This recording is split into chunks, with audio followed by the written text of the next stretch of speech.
नमस्कार दोस्तों, निरंतर करंट अफेयर्स यूट्यूब चैनल पर आप लोगों का स्वागत है।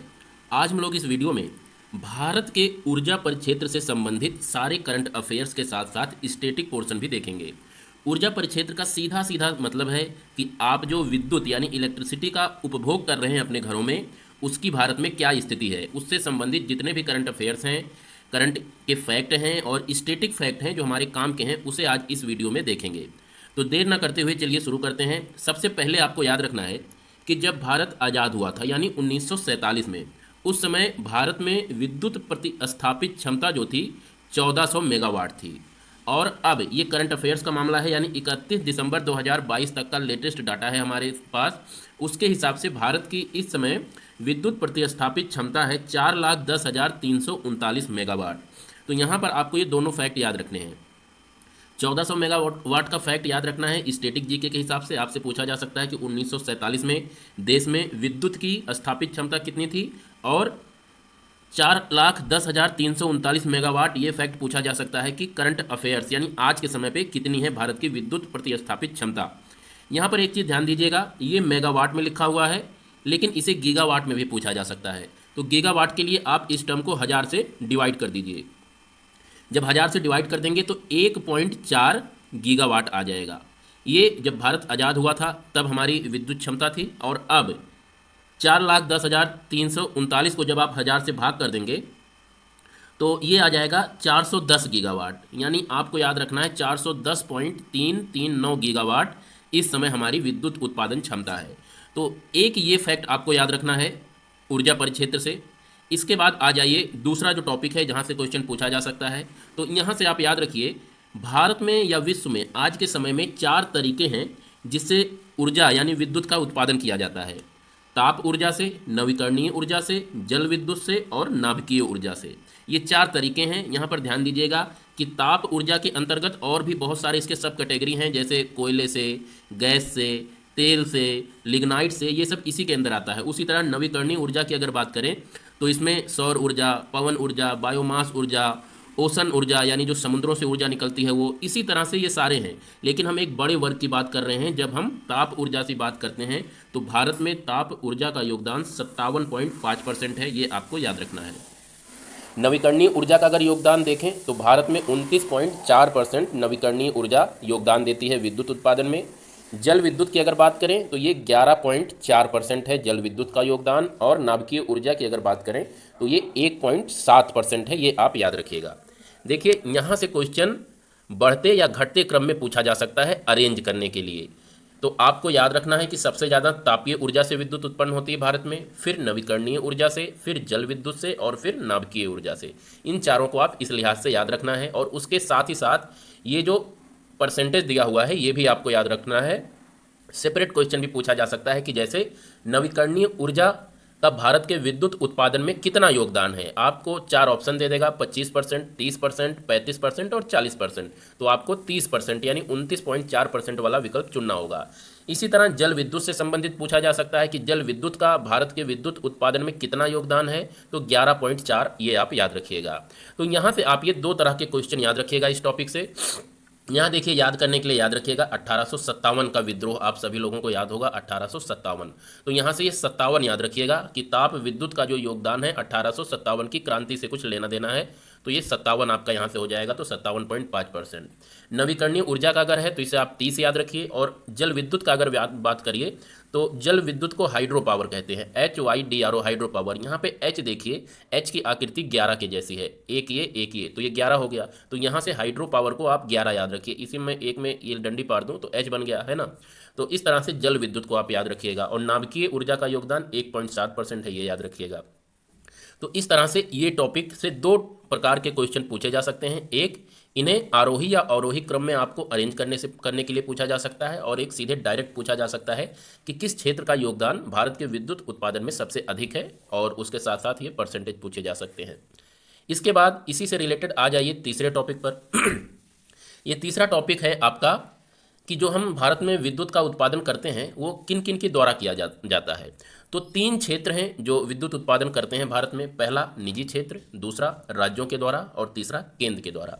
तो यहाँ से क्वेश्चन पूछा जा सकता है वही आरोही या अवरोही क्रम में कि इन्हें अरेंज करने के लिए पूछा जा सकता है कि भारत में विद्युत का उत्पादन सबसे ज़्यादा किसके द्वारा किया जाता है। तो याद रखिए, सबसे ज़्यादा भारत में निजी क्षेत्र विद्युत का उत्पादन करता है। ये पूरे भारत के विद्युत उत्पादन का 50% है।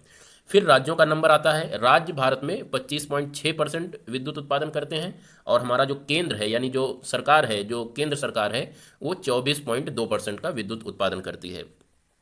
तो यहाँ से आप ये क्रम याद रखिएगा तीनों का। सबसे अधिक विद्युत उत्पादन भारत में निजी क्षेत्र के द्वारा किया जाता है, ये ध्यान रखिएगा। इसका योगदान 50% है। राज्यों का योगदान आप 26% मान सकते हैं, और केंद्र का योगदान 24%। तो इसे अरेंज करने के लिए पूछा जा सकता है, और सीधे डायरेक्ट ये भी पूछा जा सकता है कि भारत में विद्युत उत्पादन में सर्वाधिक योगदान किसका है, तो निजी क्षेत्र हो जाएगा। तो ये कुछ आपके टॉपिक्स हो गए, बेसिक ऊर्जा परिक्षेत्र से संबंधित बेसिक फैक्ट एंड फिगर हो गए। इसके बाद आ जाइए, अभी हमने बताया कि जो भारत में ताप ऊर्जा का उत्पादन होता है, तापीय विद्युत का उत्पादन होता है, वो कई तरीके से होता है, कई स्रोत हैं उसके लिए। जैसे तापीय विद्युत को कोयला से उत्पन्न किया जाता है, गैस से, लिग्नाइट से और तेल से। कोयला को जलाया जाता है, इससे भाप पानी गरमाया जाता है, और उसके बाद फिर भाप बनती है, और भाप से डायनमो के जरिए विद्युत का उत्पादन किया जाता है। यही काम गैस के जरिए भी होता है, लिग्नाइट से भी होता है और तेल से भी होता है। इसमें पानी या किसी लिक्विड को उबाला जाता है, उबलने से वाष्प का सृजन होता है, और फिर उसी वाष्प के जरिए डायनमो घूमता है और फिर बिजली बनती है। तो इसीलिए इसे तापीय विद्युत कहते हैं, क्योंकि इसमें किसी चीज़ को जलाया जाता है, हीट किया जाता है, हीट करने के बाद फिर बिजली बनाई जाती है। तो भारत में ध्यान रखिएगा, सबसे अधिक बिजली कोयला से बनाई जाती है। ये ताप विद्युत के उत्पादन में 49.7% का योगदान देता है। गैस आधारित 6.1% का योगदान है। लिग्नाइट, ये भी एक कोयले का प्रकार है, काफ़ी लो दर्जे का कोयला होता है लिग्नाइट, उसको भी जलाकर बिजली भारत में बनाई जाती है, 1.6% योगदान है उसका। और तेल या पेट्रोल जलाकर भी या डीजल जलाकर भी विद्युत बनाई जाती है, उसका योगदान 1.1% है। तो यहाँ से भी क्वेश्चनों की प्रकृति आप लोग समझिए। सबसे पहले इसे अरेंज करने के लिए पूछा जा सकता है, चारों दे देगा और पूछेगा इन्हें अरेंज कीजिए, घटते या बढ़ते क्रम में योगदान क्या है तापीय विद्युत में इन क्षेत्रों का। उसके साथ ही साथ सीधे क्वेश्चन डायरेक्ट पूछा जा सकता है कि भारत में कोयले यानी भारत में तापीय विद्युत में के उत्पादन में सबसे अधिक योगदान किसका है, तो कोयले का योगदान है। ये परसेंटेज आप याद रखिए कि 57.5% का, यानी पूरे तापीय विद्युत का 50% केवल और केवल कोयले से हम लोग तैयार करते हैं। तो ये आप याद रखिएगा, इस तरह के क्वेश्चन यहाँ से पूछे जा सकते हैं। इसी तरह से आ जाइए, दूसरा जो हमारा तरीका है नवीकरणीय विद्युत की अगर बात करें, भारत में हम पहले बता चुके हैं कि लगभग 30% विद्युत का उत्पादन नवीकरणीय रिसोर्सेज से होता है, नवीकरणीय सोर्सेज से होता है। इसमें ये सोर्स हैं पवन ऊर्जा, सौर ऊर्जा, भूतापीय ऊर्जा, महासागरीय ऊर्जा, बायोमास ऊर्जा और ग्रीन हाइड्रोजन ऊर्जा। ये सारे सोर्स हैं जिसके जरिए नवीकरणीय विद्युत का उत्पादन भारत में किया जाता है। इसमें भी सबसे अधिक पवन ऊर्जा आपको याद रखना है कि भारत में नवीकरणीय विद्युत के उत्पादन में सर्वाधिक योगदान किसका है, ये क्वेश्चन पूछा जाएगा। तो आपका उत्तर होगा पवन ऊर्जा। उसके बाद सौर ऊर्जा का नंबर आता है, ये ध्यान दीजिएगा। बहुत लोग यहाँ पे कंफ्यूज हो जाएंगे कि सौर ऊर्जा का से ज़्यादा हम लोग बिजली उत्पन्न करते हैं, लेकिन अभी ऐसा नहीं है। पवन ऊर्जा ही आप लोग लगाइएगा, पवन ऊर्जा से हम लोग अभी ज़्यादा विद्युत उत्पादन करते हैं अगर नवीकरणीय विद्युत के मामले में देखा जाए, तो ये आप ध्यान रखिएगा। इसके बाद बात कर लेते हैं जल ऊर्जा या जल विद्युत। तो इसमें केवल जल से ही होता है। इसके तहत भी दो होते हैं, एक स्मॉल हाइड्रो पावर प्रोजेक्ट और एक लार्ज हाइड्रो पावर प्रोजेक्ट। तो जो स्मॉल हाइड्रो पावर प्रोजेक्ट होता है इसे नवीकरणीय ऊर्जा संसाधन माना जाता है, ये आप ध्यान रखिएगा। और परमाणु ऊर्जा से 1.7% का बिजली का उत्पादन होता है पूरे भारत में। तो ये कुछ फैक्ट एंड फिगर थे बेसिक चीज़ों से संबंधित, जो आपको भारत के ऊर्जा परिक्षेत्र से याद रखना है। अब इसके बाद हम लोग डिटेल में बात करेंगे, और सबसे पहले शुरुआत करते हैं पवन ऊर्जा से। पवन ऊर्जा के बारे में सारी जानकारी स्टैटिक के साथ साथ करंट से रिलेटेड भी जानेंगे। तो शुरू करते हैं, पवन ऊर्जा की क्या स्थिति है, पवन ऊर्जा से हम लोग कैसे बिजली का उत्पादन करते हैं और कितना करते हैं। तो ये ध्यान रखिए कि भारत में पवन ऊर्जा की संस्थापित क्षमता जो है वो 41,929.78 मेगावाट है। मेगावाट को गीगावाट में अगर आप बदलेंगे यानी 1000 से इसमें भाग करेंगे तो 41.9 गीगावाट है, ये आप याद रखिएगा। वैसे ये पूछा नहीं जाएगा, लेकिन फिर भी आप याद रखिए कि 41.9 गीगावाट बिजली का उत्पादन पवन ऊर्जा के जरिए भारत में होता है। इसके बाद जो पवन ऊर्जा है ये नवीकरणीय ऊर्जा का एक रूप है, और सबसे अधिक हिस्सेदारी नवीकरणीय ऊर्जा में पवन ऊर्जा का ही है, ये पहले भी हम लोग डिस्कस कर चुके हैं।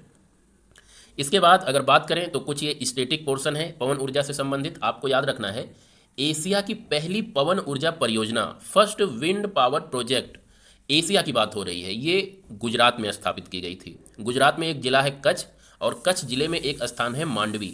इसी मांडवी पर एशिया की पहली पवन ऊर्जा परियोजना का विकास किया गया था। ये आपको ध्यान रखना है, स्थापना की गई थी, तो ये मांडवी जगह आपको याद रखना है। मांडवी के बारे में थोड़ा सा बात और कर लेते हैं। आप ये गुजरात का मैप देख रहे हैं, गुजरात के मैप में यहाँ पर देखिए ये मांडवी अवस्थित है। यहाँ कंफ्यूज मत होइएगा कि मांडवी नाम की एक नदी भी है, जो नदी आपकी गोवा में अवस्थित है। तो मांडवी नाम का एक जगह भी है और एक नदी भी है, नदी गोवा की नदी है मांडवी, तो उससे कंफ्यूज मत होइएगा। अगर मांडवी की बात करें तो मांडवी नाम से बीच है, ये एक मांडवी बीच है, और यहाँ पर शिप बिल्डिंग इंडस्ट्री भी है, यानी जहाज़ों का निर्माण किया जाता है मांडवी पर, और ये एक इम्पॉर्टेंट बंदरगाह शहर है भारत का। तो आप ये ध्यान रखिएगा मांडवी के बारे में।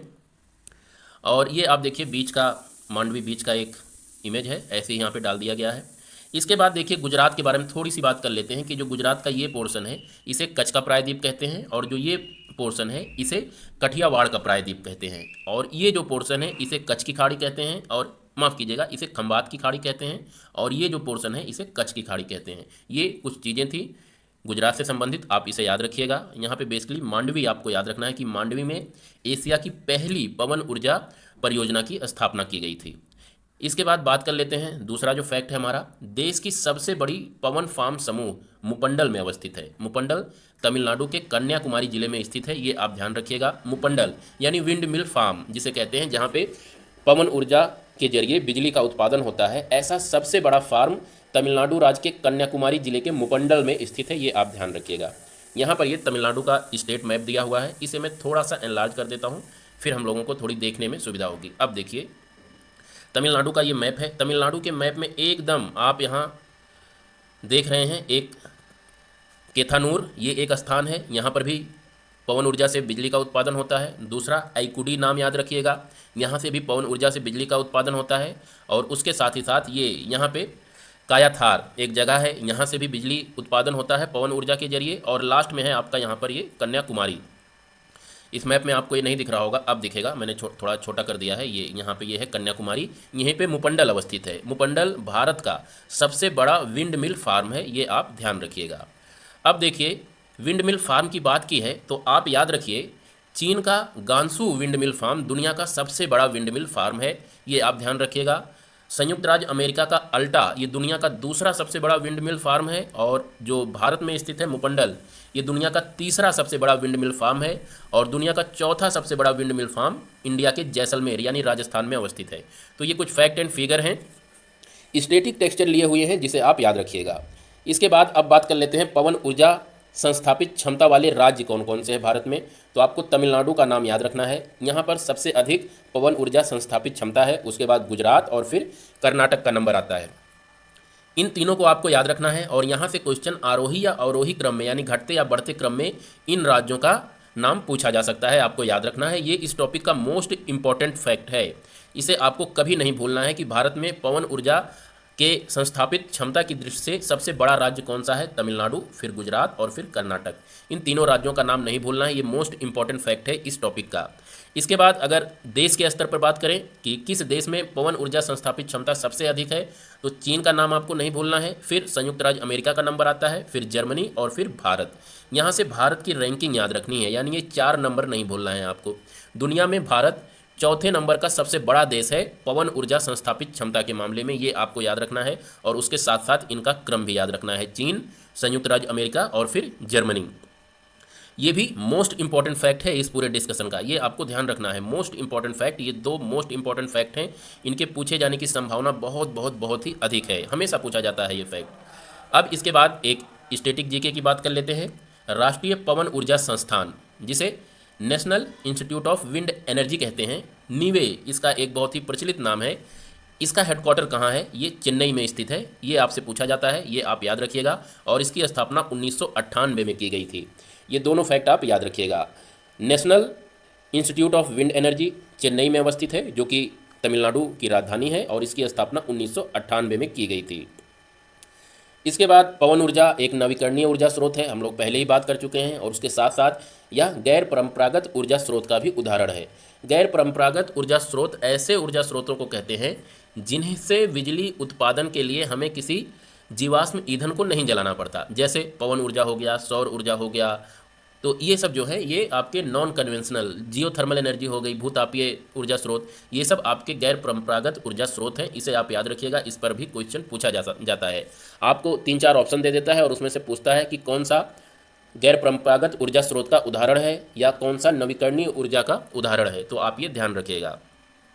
इस वीडियो के लास्ट में एक फैक्ट और आप याद रखिए अपने कंसेप्ट के लिए कि जो विंड फार्म होते हैं जहाँ पे पवन ऊर्जा से बिजली का उत्पादन होता है, इनका निर्माण 2 स्थानों पे किया जाता है। एक ज़मीन पर जिसे ऑनशोर विंड फार्म कहा जाता है, हिंदी में इसे तटवर्ती विंड फार्म कहा जाता है, और एक समुद्र के ऊपर यानी जल सतह में निर्माण किया जाता है। तो ऐसे विंड फार्म को ऑफ शोर कहा जाता है, ऑफ शोर विंड फार्म, या इसे हिंदी में कहते हैं अपतटीय। मैं यहाँ पे लिख देता हूँ अपतटीय,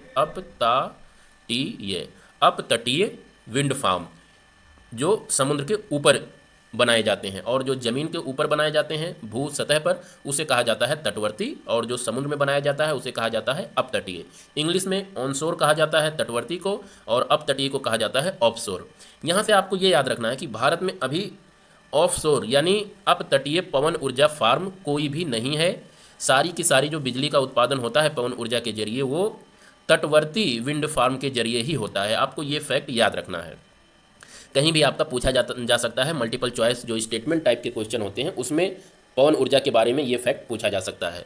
तो ये एक छोटी सी वीडियो थी, अभी ये पार्ट 1 है। इसके दूसरे पार्ट आएंगे और उसमें हम पूरे के पूरे भारत का जो विद्युत उत्पादन क्षमता है सारे डिटेल में इसी तरह से डिस्कस करेंगे। आप उन वीडियो को भी देखिएगा।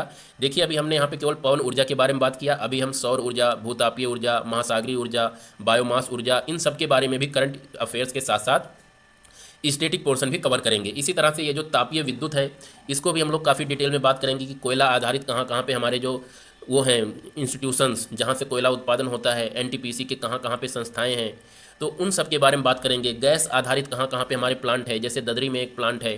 तेल से कहाँ पर हम बिजली का उत्पादन करते हैं, ये सब चीज़ें देखेंगे। इसके साथ ही साथ ये भी देखेंगे कि जल विद्युत का उत्पादन कहाँ कहाँ से होता है और क्या हमारे लेटेस्ट ट्रेंड हैं, कौन सा राज्य जल उत्पादन में नंबर 1 है, कौन सा देश नंबर 1 है। ये सब बातें अभी हम अपनी दूसरी वीडियो में करेंगे, इसीलिए चैनल को सब्सक्राइब कर लें। अगर वीडियो अच्छी लग रही हो, डेटा और फैक्ट जो हम लोग यहाँ पे आपको प्रोवाइड कर रहे हैं, अगर आप इससे संतुष्ट हों, अच्छे लग रहे हों, क्वालिटी अच्छी हो, तो प्लीज़ लाइक, शेयर और सब्सक्राइब करें। और दूसरे वीडियो के लिए इंतजार कीजिए, जल्दी ही दूसरा भी पार्ट आ जाएगा, उसमें हम लोग ये सब कवर करेंगे। और यकीन मानिए यूपी पीसीएस में 35 क्वेश्चन लगभग आते हैं, तो टॉपिक वाइज हम कोशिश करेंगे कि ज़्यादा से ज़्यादा वीडियोज आप तक पहुँचाएँ, और ऐसे वीडियोज पहुँचाएँ जिन्हें देखकर आप लोगों को डायरेक्ट एग्जामिनेशन में फ़ायदा हो।